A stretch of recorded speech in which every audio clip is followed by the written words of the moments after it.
மெய்யே உன் பொன்னடிகள் கண்டின்று வீடுற்றேன் உய்ய என் உள்ளத்துள் ஓங்காரமாய் நின்ற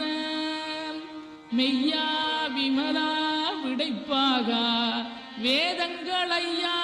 என ஓங்கி ஆழ்ந்தகன்ற நுண்ணியனே வெய்யாய் தனியாய் இயமான நாம் விமலாம் பொய்யாய் இணையெல்லாம் போயகல வந்தருளி மெய்ஞானமாகி மிளிர்கின்ற மெய்ச்சுடரேன் எஞ்ஞானமில்லாதேன் இன்பப் பெருமானே அஞ்ஞானம் தன்னை அகல்விக்கும் நல்லறிவே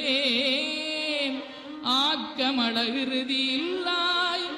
அனைத்துலகும் ஆக்குவாய் காப்பாய் அளிப்பாய் அருள் தருவாய்.